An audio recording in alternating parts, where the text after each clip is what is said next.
नमस्कार दोस्तों, उम्मीद करते हैं कि आप लोग बहुत ही अच्छे होंगे। अगर आपने 12वीं पास कर लिया हुआ है और कंप्यूटर टाइपिंग और कंप्यूटर चलाने का नॉलेज है, तो आप सभी के लिए बिहार में जो है बहुत ही अच्छी भर्ती निकाली गई है, ऑफिस क्लर्क के पदों पे। अब इसका जो ऑनलाइन प्रक्रिया है, वो भी यहाँ पे शुरू किए जा रहे हैं और इसका जो नोटिफिकेशन है, उसको भी यहाँ पे जारी कर दिए गए हैं। इस वीडियो में जो है पूरी जानकारी बताएंगे कि आपको जो है कौन से कार्यालय में काम करना है, भर्ती जो है किस तरह से होने वाली है, सिलेक्शन कैसे होगा, एप्लीकेशन फी आपको कितना देना है, फॉर्म जो है कब से लेकर कब तक भरेंगे। साथ ही साथ यहाँ पे ये भी बात करेंगे कि अगर मान लीजिए ऑफिस क्लर्क के रूप में आपको काम करना है, तो आपका टाइपिंग स्पीड और कंप्यूटर में क्या कुछ जानकारी आपके पास होनी चाहिए।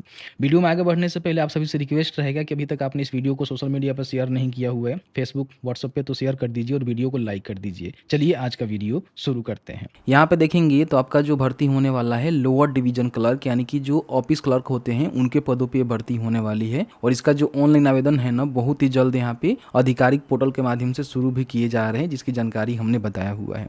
वेतन माह की हम बात करें तो लेवल 2 के तहत आपको 19,900 से लेकर 63,200 रुपये जो है यहाँ पे सैलरी देखने को मिलेगा। पूरी तरह से सरकारी नौकरी होने वाला है, किसी प्रकार की कोई संविदा के आधार पर पोस्ट नहीं रहने वाला है। जो शैक्षणिक योग्यता है, कम से कम इंटरमीडिएट आप पास हैं तो फॉर्म को भर सकते हैं। इसके साथ ही साथ तकनीकी योग्यता में बोला गया है कंप्यूटर संचालन एवं कंप्यूटर टंकन, यानी कि कंप्यूटर टाइपिंग की नॉलेज आपके पास होनी चाहिए, क्योंकि इसमें जो है टाइपिंग कराई जाएगी। क्योंकि लोअर डिवीजन क्लर्क का पोस्ट है तो कहीं ना कहीं आप सभी को कंप्यूटर पे काम करना होगा, तो कंप्यूटर टाइपिंग आपको आनी चाहिए। उम्र सीमा की हम बात करें तो 1/8/2025 को कम से कम आपका जो उम्र है 18 वर्ष होनी चाहिए। अपर एज की हम बात करें तो अनारक्षित पुरुष हैं तो 37 वर्ष, पिछड़ा वर्ग अत्यंत पिछड़ा वर्ग के पुरुष महिला के लिए और आरक्षित महिला के लिए 40 वर्ष, अनुसूचित जाति अनुसूचित जनजाति के पुरुष महिला के लिए 42 वर्ष। कोई सेवानिवृत्ति अभ्यर्थी हैं उनका जो उम्र होगा वो 60 वर्ष भी रहेगा, तो फॉर्म को भर सकते हैं। तो बस इंटरमीडिएट पास हैं और आपका उम्र सीमा एक रहनी चाहिए, तो आप यहाँ पे फॉर्म को भर सकते हैं। यहाँ पे बहुत ही अच्छी भर्ती आपके लिए निकाली गई है। भर्ती जो है बिहार लोक सेवा आयोग के माध्यम से निकाली गई है। बीपीएससी आप सभी जानते ही हैं, कई सारे जो है एग्जाम्स कंडक्ट करवाता है, जैसे कि आप सभी जानते ही हैं कि टीआरई का जो एग्जाम यहाँ पे कंडक्ट करवा रहा है। बीपीएससी 71 का जो यहाँ पे आपका फॉर्म फिलअप हो रहा है। तो बीपीएससी के थ्रू जो भी भर्ती आती है, इसी आयोग में जो है देखेंगे तो कार्यालय पटना में निम्न वर्गीय लिपिक के पदों पे भर्ती निकाली गई है। यानी कि बिहार लोक सेवा आयोग का जो कार्यालय है, ऑफिस है, वहाँ पे जो है क्लर्क के पदों पे भर्ती निकाली गई है। और बताया गया है कि जो भी मान लीजिए इच्छुक और योग्य अभ्यर्थी हैं, ऑनलाइन आवेदन यहाँ पे बीपीएससी के पोर्टल के माध्यम से कर सकते हैं। यहाँ पे देखेंगे कि इस कैटेगरी में जो है कितना पोस्ट है, इसकी पूरी जानकारी यहाँ बताई गई है। टोटल देखेंगे 26 पदों पे भर्ती निकाली गई है, जिसमें 35% रिजर्वेशन के हिसाब से 7 जो पोस्ट है ना, वो महिला के लिए रिजर्व रखी गई है। अगर कोई महिला है फॉर्म को भरेंगी, उनके लिए अच्छा फायदा होगा, क्योंकि 26 में से केवल 7 पोस्ट महिलाओं के लिए है। 21 पोस्ट पे यहाँ पे जो भी मेल कैंडिडेट हैं वो यहाँ पे फाइट कर सकते हैं। नीचे आएंगे तो बताया गया है कि वही आपका इंटरमीडिएट पास है, कंप्यूटर का ज्ञान है, टाइपिंग है, तो फॉर्म को भर सकते हैं।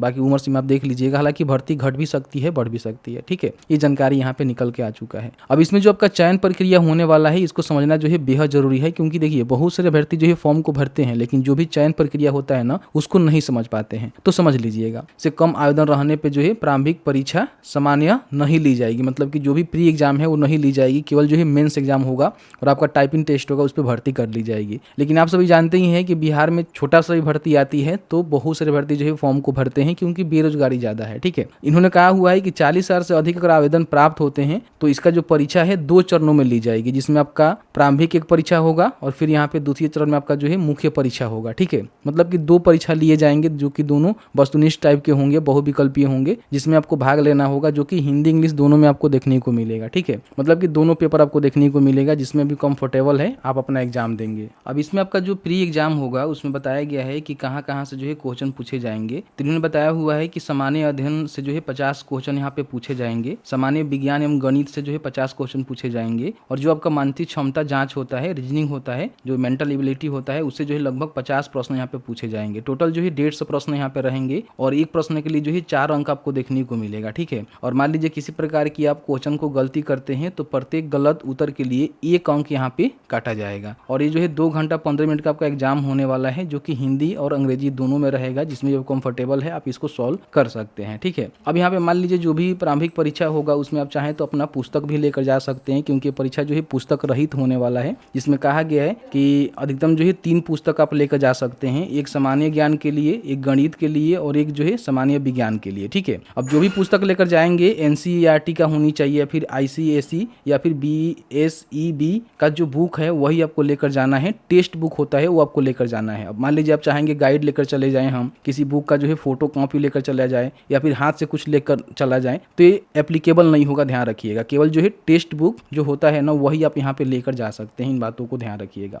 अब इसमें सिलेबस भी उन्होंने बताया हुआ है कि सामान्य अध्ययन में जो है कहाँ कहाँ से क्वेश्चन पूछे जाएंगे, ठीक है, सामान्य विज्ञान एवं गणित से कहाँ कहाँ से क्वेश्चन पूछे जाएंगे, मानसिक क्षमता जांच से कहाँ कहाँ से क्वेश्चन पूछे जाएंगे, तो इसको भी आप यहाँ पे देख सकते हैं। अब जो भी प्रारंभिक परीक्षा होगा उसमें से 5 गुना अभ्यर्थियों को जो है सिलेक्ट किया जाएगा मुख्य परीक्षा के लिए। मान लीजिए 26 पदों पे भर्ती है तो इसके 5 गुना अभ्यर्थियों का सिलेक्शन होगा मुख्य परीक्षा के लिए। अब इसमें देखेंगे तो इन्होंने बताया हुआ है कि जो भी आपका मुख्य लिखित परीक्षा होगा, ठीक है, उसके आधार पे आपको उसको जो भी न्यूनतम अहर्ता होगा उसको जो है कंप्लीट करना होगा। उसके बाद आपको जो है कंप्यूटर टाइपिंग और कंप्यूटर जांच परीक्षा में बुलाया जाएगा। मतलब कि आपको सबसे पहले प्री फिर मेंस देना है और उसके बाद जो है आपका टाइपिंग टेस्ट होगा, कंप्यूटर जांच परीक्षण होगा, ठीक है। अब इसमें बताया गया है कि जो भी आपका हिंदी टाइपिंग होगा, इनके द्वारा बताया गया है कि जो भी आपका हिंदी टाइपिंग होगा उसमें रेमिंगेंटन जो गेल आपका लेआउट है ना कीबोर्ड का वो रहेगा और आपका जो फॉन्ट रहेगा वो मंगल फॉन्ट रहेगा, ठीक है। इसी पे आपका हिंदी में टाइपिंग होने वाला है। इसमें बताया गया है कि जो भी मान लीजिए मेधा सूची के अनुसार 29 उम्मीदवारों को टंकन एवं कंप्यूटर जांच